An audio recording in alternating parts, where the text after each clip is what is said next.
ما دوبيسا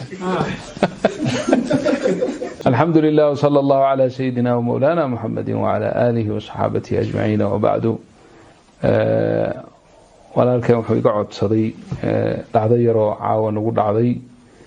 oo iska khayr ahayd in aan halkan cibro iyo waana ka qaadano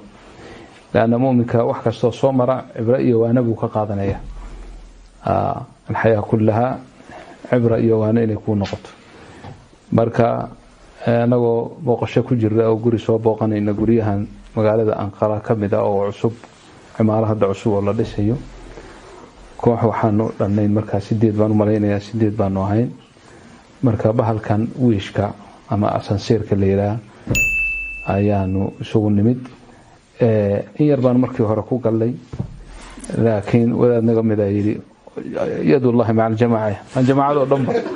war soo gala leys qabsayo adigu ra'yigiisa ba qaalib noqdo dadkii oo dhan meeshii baa la isugu yimid bahalkii ilaahay qadar Allahu ma shaa facal albaabkiisii baan ugu xirmay dhinaca ugu dhaqaaqi waayay markii hore waxaan kaftan moodnaba markay arintii rubuc saac iyo sii dhaafayso bay alla ilaahay nin walbaba ay runtii u timid oo la dareemay in meeshii khatar ay ka jirto dabadeed waa la isweydiiyay maxaa la yeelaa waxaan niri waa meeshii ilaahay subxaanahu wa ta'ala la magangali lahaa oo la bari lahaa horta waxaan niri bal aan xusuusana xadiidkii saddexdii nin ee qaarku uu ku daboolmay dhagax intuu ka soo dhacay iyagoo wad ku jira dhagaxii daboolay nin walbaba inuu bal amalkiisa amal uu isleeyahay ilaahay subxaanahu wa ta'ala liajli illaahi baad u samaysay amalka isaga wariyaa wax xusuusan karo wadaad kan sheekhan oo nala fadhiyo reer Urduna ayaa wuxuu yiri waxaan ka yaabayaa anigu haddaan wax sheego inuu nala sii dagaba marka aanu waa iska muslim ala kulli hal waxaan niri aan ilaahay barino ilaahay baan subhanahu wa ta'ala yani hawlkiisi awoodiisa طبعا dadkii walaalaheena mashaayixda ahaa Sheekh Maxamed Idriis iyo ragii meesha nagu sugayay waa dadaaleen tashaalaad bay sameeyeen waxa la hadlay qolooyinkii wiishkan ku shaqalaha iyo qoladii dawladda inta waa la hadlay arintii way yar dheeraatay waxaan u maleynayaa saacad iyo ka badan ayaanu meesha ku jirnay waxa marka su'aashu waxay tahay wax ma ka faa'iideysanaa waxban ka faa'iideysanayo hadii wax yar kadib markii arinta aan ku jirnay arintiina aan aragnay inay run ay tahay oo kaftankii ka baxay nin walba dhikrigii uu carabka ku qabtay anigu ugu yaraan 2 juz ilaa 3 juz ku dhow baan iska akhristayba quraanka ah haddana waxaan xusuusanay in ilaahay uu nafaray mararka khatartu ay dhacdo in salaada xageeda loo cararo waata ilaahayna leeyahay ya ayyuhalladheena aamanu istaciinu bis-sabri was-salah nabiyuna sallallahu alayhi wa sallam kana idha hazabahu amrun afza'a ila as-salah meeshii 8 baan nahay oo meel lagu sujuudi karayo maba ahayn marka salaad baan tukaday anigu 2 rakac tukaday ilaahayna waan barinay waxaan runtii run ahaan sheegaynaa salaadaas markii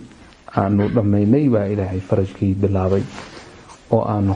codkii iyo shanqadii iyo sheekadiiba maqalay dadkii naga dul sareeyay shaqeynayay wariya dhamaantii alxamdulillah ilaahay waa naga badbaadiyay albaabkiina waa noo furay waana ka soo baxnay walillahi alhamdu wal minna wa cibrada laga qaadanayo waadana waxay tahay insaanku marka uu darar ku dhaco dhibaato ku dhaco oo rabbigi subhanahu wa ta'ala magan galo oo ilaahay xusuusto ilaahay markaana jalla jalaaluhu waa uu gargaaraya mushrikiintii gaalada ahayd baaba markii ay badda ay ku jiraan mawjku ku kaco oo ay naftu halka u timaado bay rabbigood bari jireen la in anjaytana min hadhihi lanakunanna min ash-shakirin فكيف بمسلم marka horeba la ilaha illa allah muhammadur rasulullah ilaha naam ilaahi subhanahu wa ta'ala